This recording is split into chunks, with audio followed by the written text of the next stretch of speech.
Boa noite, mais uma vez. É um grande prazer, uma satisfação muito grande poder estar de volta a esta casa espírita.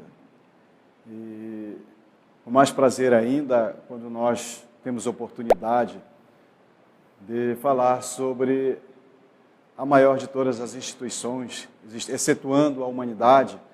A família é uma das instituições mais importantes existentes no universo. Se a família é importante e vemos a condição na qual o nosso planeta se encontra, vamos perceber também que é de grande responsabilidade a influência dos pais na orientação, na educação de seus filhos. E hoje nós vamos conversar um pouco sobre essa temática e ver qual a proposta da doutrina espírita para nos orientar. Nós verificamos assim que um dos objetivos da reencarnação é o de possibilitar ao espírito devedor novas oportunidades de remissão, de reparar, de progredir, de evoluir. Desse modo, o espírito nasce como homem ou mulher conforme a tarefa que lhe cabe realizar. Uma vez aqui, todos aspiramos à felicidade. Alguns esperam encontrá-la cedendo à inclinação sacerdotal, tendo uma vida celibatária e trabalhando em prol dos semelhantes. Mas a grande maioria espera encontrá-la mesmo no casamento, na constituição da família. É algo interessante, né? Apesar da gente conviver com as pessoas, e muitos reclamam que o casamento não está legal, que quer se separar, que se separa constantemente, mas ainda a opção de felicidade de muitos é na constituição da família. Nós vamos observar hoje qual a importância dessa instituição e o nosso papel como pais na educação, na orientação dos nossos filhos. Então todos nós queremos ser felizes, nós escolhemos a oportunidade, muitos querem trabalhar no meio religioso, optando pelo trabalho do bem, na orientação de muitos, confortando, consolando. Mas a maioria opta na constituição da família, consequentemente no casamento. Então, família, pai e mãe, isso quando nós fizemos, nos reportarmos à formação da família já existente. Hoje nós vemos que há vários formatos, vários arranjos de família que merecem todos o nosso respeito. Aí temos pai e mãe, vamos ter espíritos que são irmãos de humanidade, temporariamente nossos filhos. Então vejam, nesse papel da importância da família, da constituição da família, nós vamos estar recebendo como filhos espíritos. É por isso que existe uma obra que diz assim, nossos filhos são espíritos. Então não são nossos propriamente ditos, mas nós temos um papel importante em reaproximar esses espíritos de Deus. Mas eles são nossos irmãos de humanidade. Nesse processo da formação familiar, vai mudar constantemente. Hoje, eu estou como pai. Mas em um outro momento, eu posso vir como filho da minha filha, e assim a gente vai convivendo. Não é a primeira vez em que nós nos reencontramos como família. Porque existe uma proposta importante que nos é dada por Jesus, a orientação e a doutrina espírita confirma, de ser a família o laboratório de refazimento moral. É onde vão se formar seres humanos de bem, de acordo com a educação que lhes dermos. Então, são temporariamente nossos filhos. Temporariamente nossos filhos. Então, veja só a grandeza da orientação. Então, só para que a gente entenda um pouco o mecanismo da ação divina nas possibilidades tantas que ele nos dá. Então, hoje, como pai, como mãe, em muitos momentos, a gente, através da convivência que temos, a gente não percebe nas pessoas essa grande responsabilidade de ser pai e de ser mãe. Tem os filhos, mas como se fosse obra do acaso, eu não planejei. Assim, mesmo quando a gente não planeja, mas a espiritualidade é muito organizada. Há um planejamento muito maior do que a gente imagina. Então hoje nós vamos falar sobre a família. e a importância da influenciação dos pais. Então, sem sombra de dúvida, o lar é uma escola das almas. Mas qual a diferença existente entre casa, família e lar? Vocês acham que tem diferença ou é só uma coisa? A casa é a mesma coisa que família? A família é a mesma coisa que lar? Eu lembro de Valdo Pereira Franco, que ele diz assim, que não importa se seja uma tapera, uma cabana, um bangalô, uma mansão, o importante é que tenhamos o nosso abrigo. Então, todos nós, da maneira mais simples ou da maneira mais luxuosa, nós temos um abrigo, salvo algumas pessoas que foram abandonadas e que moram nas ruas. Mas a casa é a estrutura material, é o nosso abrigo, é a oportunidade de termos um abrigo para acolhermos nossa família, para convivermos, mas a família também, todos nós temos uma família. Num percentual muito grande, todos nós temos uma família. Seja a origem que tivemos, seja aquelas pessoas que hoje cuidam de nós através da adoção, mas todos nós tivemos uma família. Todos nós temos. Mas o lar, todos nós temos um lar? O que seria o lar? Aí o questionamento. É a mesma coisa que família? Não? Então o lar é o educandário doméstico. É uma escola. É onde vamos aprender. É onde vamos receber as orientações desses pais, como filhos. Uma orientação que, pela proposta espírita, é de reaproximar as criaturas de Deus, esses espíritos de Deus. Então isso não é nos dado, não acontece num passe de mágica, isso é uma conquista do casal, do comprometimento que cada um tem para com o outro e a proposta que assumiram em ter uma família e em poder educar seus filhos para viverem lá fora com moralidade, com respeito pelo meio em que vive, pelas pessoas. Então, é uma conquista. Isso não vai ser dado para nós. Com nossos esforços, com a nossa determinação, nós vamos conquistar ou transformar a nossa família em um lar. Não há lar onde não hajam mentes unidas trabalhando em rumos e objetivos iguais. Então a família, podemos dizer assim, que é um grupo de pessoas, de espíritos que têm objetivos comuns, o seu ponto principal. Mas não é o que acontece de uma forma geral. Há famílias desestruturadas, há famílias onde não há respeito, onde há predominância de vícios, onde há predominância de violência, seja verbal, seja física. Então nós temos que ter propostas, e dentro dessas propostas, para constituirmos essa família, essa casa em um lar, ela não pode, esse lar, ele não pode faltar amor. Mesmo que seja o amor na forma que nós sentimos agora, que ainda não é a que Jesus nos recomendou. Se nós já estamos com sentimentos melhores, com sentimentos voltados para o bem, de olhar para o nosso próximo e não desejar-lhes o mal, é os primórdios, são as sementinhas do amor que está sendo plantada em nosso coração. Então, há necessidade de ter esse sentimento, e é o que nos aproxima. Porque a proposta da família é aproximar os espíritos, outrora vivendo de forma desarmônicas, onde talvez nós tenhamos maltratado, destruído famílias, assassinado, não sabemos. Mas a família, a proposta da família é unir espíritos através da convivência e despertar para o sentimento do amor. A tolerância.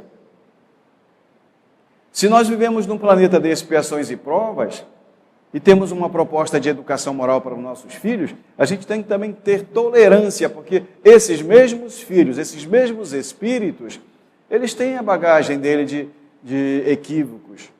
Às vezes, ora estão rebeldes, ora se influenciam pelo meio. Há as induções do meio em que vivemos, pela mídia. Muitos jovens adotam viciações por indução.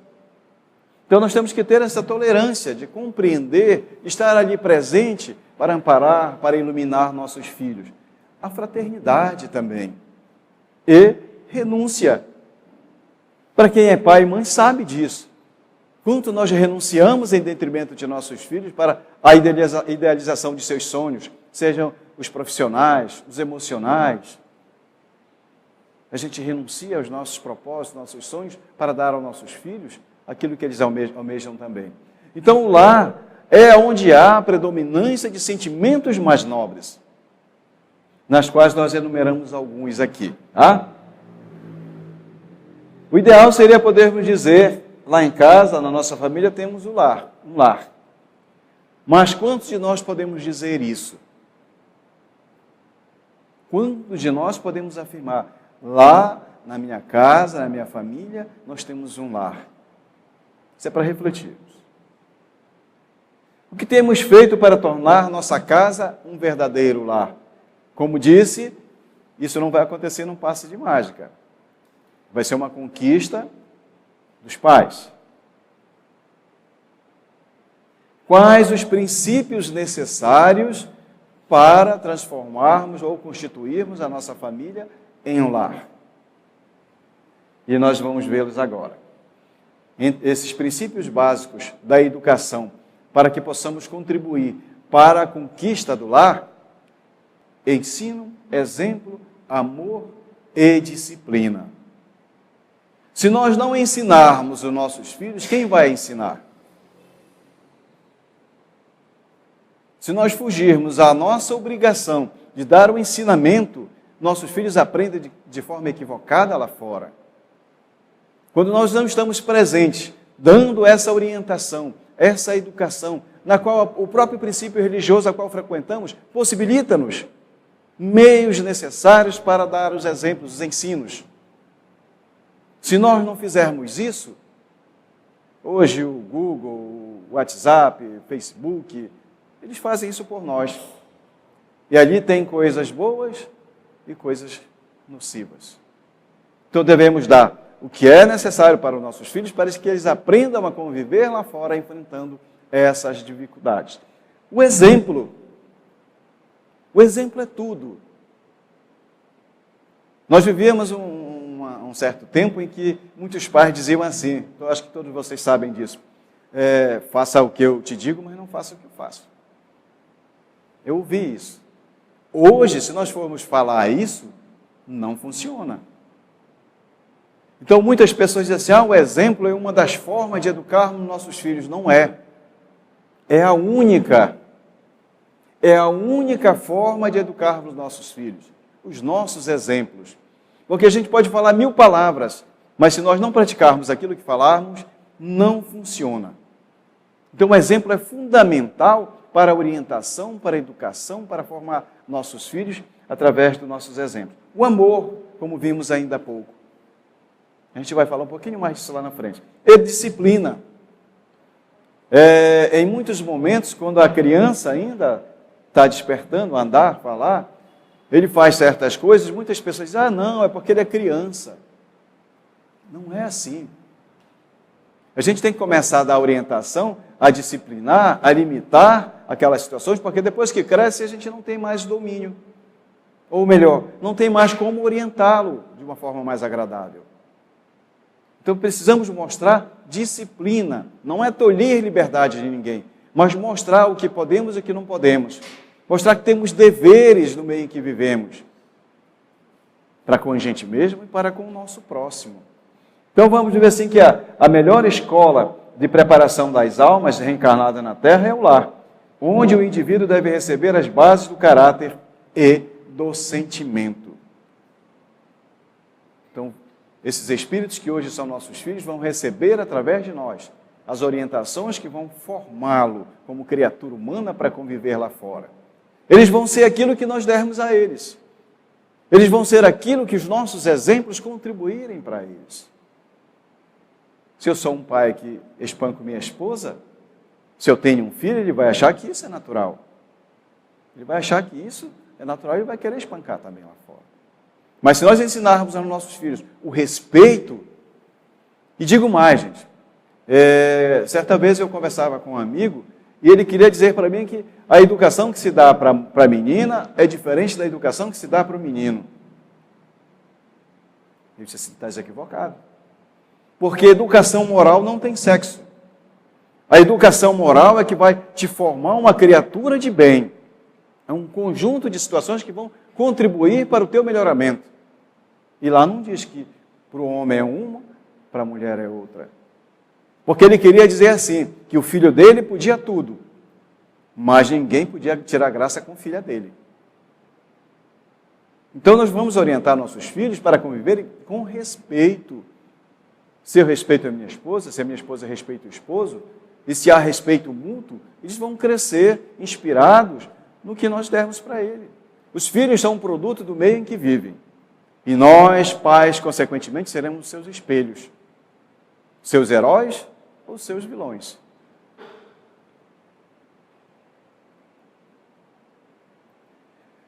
Vejam como é interessante a força da educação e do exemplo. Eu creio que muitos de vocês já viram essa história de Gandhi, em que a mãe leva o filho a ele, para que ele pudesse dizer para aquela criança que açúcar muito doce fazia mal. E ele pediu um tempo de 15 dias para a mãe. Ela não entendeu muito, mas aceitou. Com 15 dias ela voltou, como vemos aqui, e questionou a ele: por que você pediu 15 dias, não falou naquele momento para o meu filho que ele não podia comer açúcar? Porque 15 dias atrás eu também comia açúcar. Como é que eu ia dizer para ele que açúcar fazia mal se eu ainda comia açúcar? E isso serve para a gente, pais. Como é que eu vou dizer algo para o meu filho que não faça isso que faz mal, se eu ainda faço? Isso é só para a gente refletir o quanto é interessante a força da educação e onde ela está, no exemplo. Aí nós vamos ver funções dos pais. Primeiro, diretiva.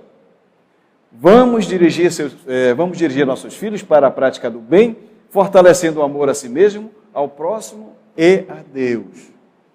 Quando falamos de exemplos, a gente vai estar ali orientando nossos filhos para a prática do bem. Mas também devemos orientá-los para o amor, fortalecendo o amor por si próprio.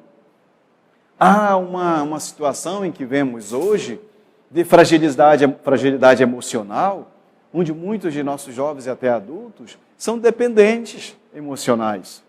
Por quê? Porque ainda não se amam. Nós precisamos aprender a nos amarmos.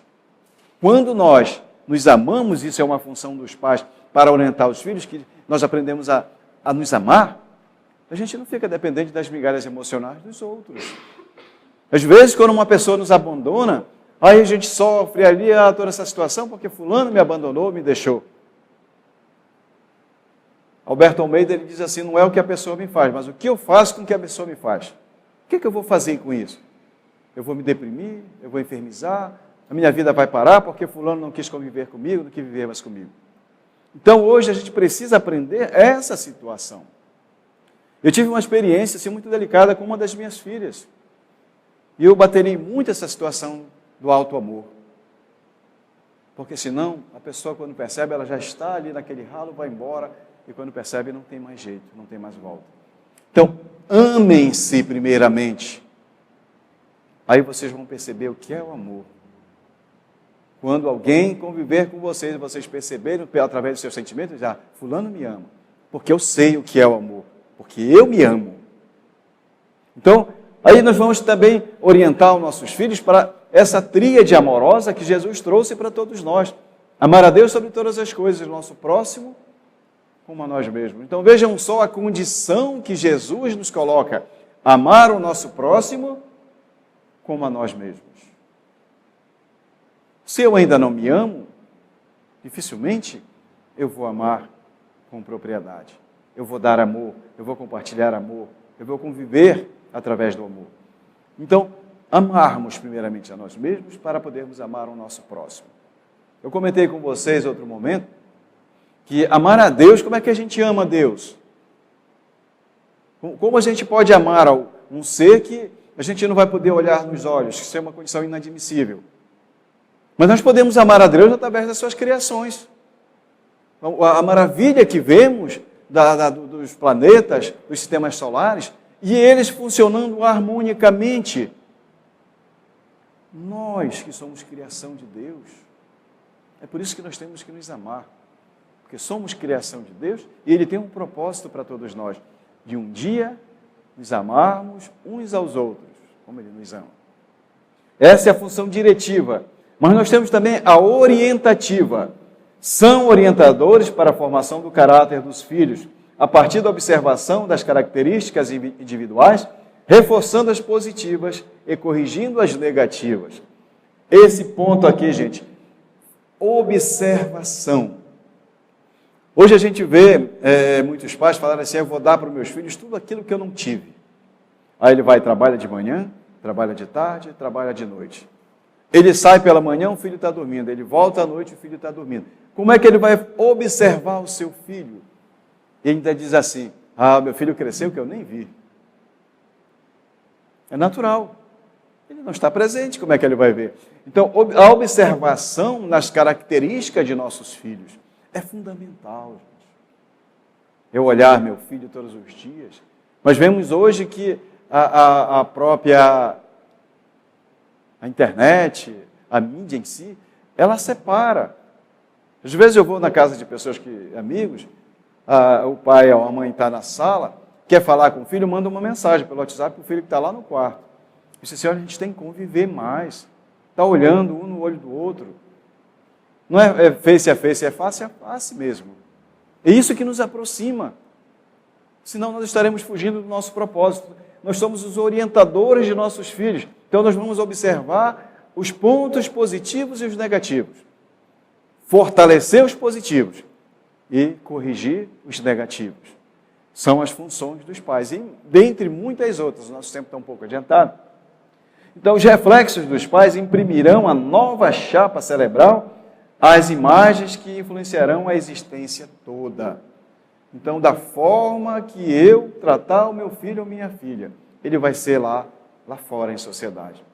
Se eu super proteger meus filhos, eles vão ser pessoas dependentes lá fora, não vão ter iniciativa, não vão ter segurança, porque sempre fizeram tudo para ele. Então, tudo aquilo que nós fizermos para os nossos filhos vai ter uma consequência. Vai imprimir a chapa cerebral deles. E eles vão ser essa mesma forma lá fora. Mas nós temos também como preservar os vínculos familiares. Aí vamos o quê? Priorizar as necessidades fundamentais de nossos filhos. Vimos ainda há pouco. Vamos dar o que é necessário aos nossos filhos e que é compatível com a minha condição financeira. Porque se eu quiser dar tudo, porque o vizinho comprou um tênis Nike para o filho dele, eu tenho que comprar para o meu filho sem ter condições de comprar. Então nós temos que mostrar para os nossos filhos que temos que aprender a conviver de acordo com as nossas condições e necessidades. Porque o dia que eu não puder dar para o meu filho aquilo que ele quer, o luxo que ele precisa, que ele exige, se eu não der, ele vai tentar conseguir. E na maioria das vezes de forma ilícita. Então vamos dar não somente aquilo que é compatível, mas orientar para a condição de nossos filhos e mostrar que os verdadeiros valores são o do ser, não o ter. Que o caráter da criatura humana não está na roupa que ele veste, no sapato que ele calça, mas no respeito que ele tem por si próprio e pelo meio que ele vive. É no despertar do amor para consigo mesmo e para com o seu próximo. Proporcionar um ambiente recíproco de amor entre os familiares, entre os seus membros. Pelo menos ter uma condição de vida harmônica, com afeto, com carinho. A mãe deve ser principalmente a fonte perene de afetividade. Eu lembro uma situação que o Alberto Almeida contou certa vez também. Uma senhora, o filho dela foi preso e ela foi procurar o juiz responsável pelo processo. Pediu para falar com ele, recebeu, mas com o nariz empinado a essa altura, vendo a pessoa simples, aquela senhora, adentrou a sala e disse para ele, chamou de doutor para o juiz. Né? Disse, doutor, eu quero que o senhor veja o caso do meu filho com carinho. Ele disse, o que a senhora quer que eu faça? Quer que eu solte seu filho? Eu disse, não foi isso que eu falei. Eu sei que meu filho cometeu um delito. Mas eu como mãe, ela disse assim, lá no fundo, bem lá no fundo, eu acredito que meu filho possa se recuperar. Essa afetividade que é predominante nas mulheres. Quando nós, pais, desistimos de nossos filhos, rapidamente, as nossas mães não desistem nunca. Então, esse sentimento de afeto, quem já vem reencarnando como mulher e quem já reencarnou como mulher, é uma pessoa, um espírito que é predominante desse sentimento de afeto, de carinho. O pai deve exercer a autoridade paterna. A autoridade. E a autoridade legítima é o processo pelo qual o pai ajuda o filho a crescer e a amadurecer para que chegue à autonomia. Ou seja, ensiná-lo a andar com as próprias pernas quando não estiverem próximos de nós. Sabendo que a liberdade tem um preço, a responsabilidade. É fundamental que orientemos nossos filhos para o meio em que vivem, que nós vamos ter responsabilidades para com os nossos pensamentos, para com nossas atitudes, tudo aquilo que fizermos que esteja colocando em xeque a convivência e a condição de nossos semelhantes. Qual o objetivo da educação? Não basta desenvolver as inteligências, é necessário formar caracteres, fortalecer as almas e as consciências. Os conhecimentos devem ser completados por noções que esclareçam o futuro e indiquem o destino do ser. Para renovar uma sociedade são necessários seres humanos novos e melhores. Então nós temos responsabilidades em formar o caráter de nosso filho, através de fortalecimento das consciências, mostrando que temos um futuro. Então a doutrina espírita vem mostrar de onde vemos, aonde estamos, para onde vamos. Já vimos que nossos filhos são espíritos, são seres individuais. Então, nós precisamos começar a orientá-los que a vida continua numa outra dimensão e que nós carregaremos conosco a carga de atitudes, de virtudes ou de vícios ou de erros que aqui praticarmos. Que seremos nós desta forma, que não há transformação pelo simples fato da desencarnação. Então, a educação, ela vai possibilitar a todos nós a formar o caráter de nossos filhos. Nós não podemos dizer assim, nós queremos deixar um mundo novo. Mas o que adianta deixar um mundo novo com pessoas velhas? Velhas nas atitudes, velhas nos costumes, nos vícios. Então precisamos mudar. E isso depende muito de cada um de nós como pai. Na questão 582 do Livro dos Espíritos, Kardec pergunta, pode-se considerar como missão a paternidade? E os benfeitores espirituais respondem, Deus colocou o filho sob a tutela dos pais, a fim de que estes o dirijam pela senda do bem. Já vimos nas funções, mas nós temos uma responsabilidade a mais, que é reaproximar esse espírito que ora nosso filho a Deus, ao Criador. E vejam como a bondade de Deus é impressionante. Ele nos dá um período para educarmos os nossos filhos. Eles nos orientam que, no momento que a criança ela está naquele estado frágil, que nasce de 0 a 7 anos, 8 anos, ele está ali suscetível a uma influência exterior. É o período em que os pais têm para educar, para formar o caráter do filho, ensinando a prática do bem, do amor a si e do amor ao próximo. Então, meus caros amigos, em muitos momentos assim a gente pode até ir mais longe, porque a educação vai começar desde a criança, quando está no ventre da mãe. Se nós começarmos a acariciá-lo, a conversar com ele, a dizer que ama, já inicia o processo desse contato com nossos filhos, para que ele sinta e perceba que está sendo bem recebido e não rejeitado, como vemos em muitas situações. Então, lá no Evangelho segundo o Espiritismo, nós temos lá, ó espíritas, compreendei agora o grande papel da humanidade. Compreendei que quando produzis um corpo, a alma que nele se encarna vem do espaço para progredir. Inteirai-vos dos vossos deveres e ponde todo o vosso amor em aproximar de Deus essa alma. Tal a missão que vos está confiada e cuja recompensa recebereis se fielmente a cumprirdes. Os vossos cuidados e a educação que lhe dareis auxiliarão o seu aperfeiçoamento e seu bem-estar futuro. Lá, Santo Agostinho fala no Evangelho e dá essa orientação para todos nós. José Saramago, um escritor português, ele fez uma definição de filho. Eu achei muito bonita essa mensagem, essa fala dele. Ele diz assim, filho é um ser que nos emprestaram para um curso intensivo de como amar alguém além de nós mesmos, de como mudar nossos piores defeitos para darmos os melhores exemplos e de aprendermos a ter coragem, Isto mesmo, ser pai ou mãe é o maior ato de coragem que alguém pode ter, porque se expor a todo tipo de dor, principalmente da incerteza de estar agindo corretamente e do medo de perder algo tão amado. Perder? Como? Não é nosso. Recordam-se, foi apenas um empréstimo. Um empréstimo que Deus nos deu para amarmos esses espíritos, educá-los moralmente e reaproximá-los de Deus.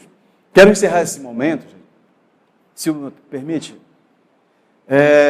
lembrando de uma situação de um artista plástico em que ele queria pintar a sua última tela, queria encerrar a carreira dele de pintor. E ele queria pintar com a coisa mais bela do mundo.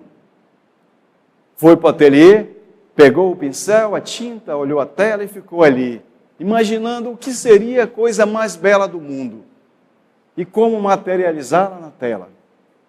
Passou algum tempo, não conseguiu. Falou com a esposa, com o filho, disse: eu vou sair para pensar. E ele saiu, foi caminhando. Um certo ponto desta caminhada, ele encontrou um sacerdote, um poeta.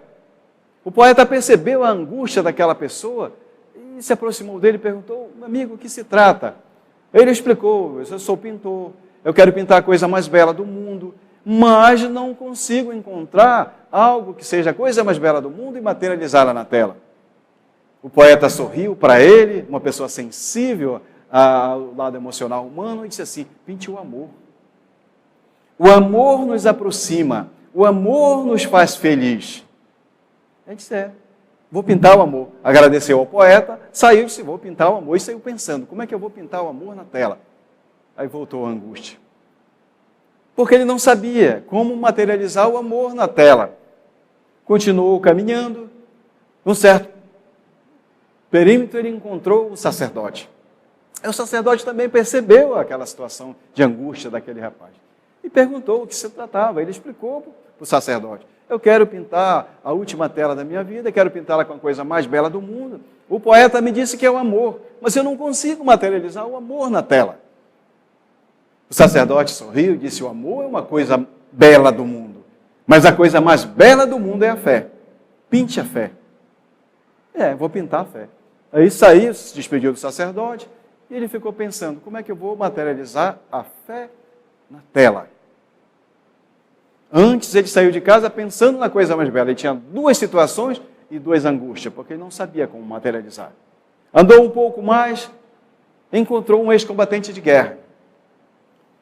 E ele, percebendo também a tristeza, a angústia daquela pessoa, se aproximou e perguntou de que se tratava. Ele contou que ele queria pintar a coisa mais bela do mundo, que o poeta disse que é o amor, que o sacerdote disse que é a fé, mas ele não consegue materializar na tela. O ex-combatente também sorriu e disse: amor e fé são coisas belas do mundo, mas a coisa mais bela do mundo é a paz. Pinte a paz. Aí ele disse: agradeceu, vou pintar a paz. E saiu caminhando. Como eu vou materializar a paz na tela? Ele voltou para casa com um dilema, com três. Aí ele, quando se aproxima da casa dele, a esposa e o filho estão lá na porta. Ao vê-lo, ambos vêm em sua direção. A esposa veio, abraçou, olhou nos seus olhos. Ele olhou e disse assim: eu vi o amor no olhar da minha esposa. Quando o filhinho correu e abraçou naquela certeza, na confiança do pai, ele percebeu no filho a fé. Abraçou a ambos, entrou na sua casa, olhou para um lado, olhou para o outro, ele sentiu a paz. Aí disse assim: já sei o que é a coisa mais bela do mundo. Correu para o ateliê, passou a noite pintando, pela manhã chamou a esposa e filhos. E filho, aqui está a coisa mais bela do mundo. Aí estava lá: a minha família, que é escola das almas. Que nós temos plenas condições de conviver com problema, sem problemas e apesar dos problemas. Com os entes queridos, sem os entes queridos, ou apesar dos entes queridos. É uma escola de almas que Deus nos deu, que foi escolhida por nós. Veja como é interessante. Onde lá nós aprenderemos, ou nasceremos e aprenderemos, o verdadeiro sentido do amor, a certeza da fé e a serenidade da paz. E com a paz eu encerro este momento, desejando a todos vocês. Muito obrigado. Até um próximo momento.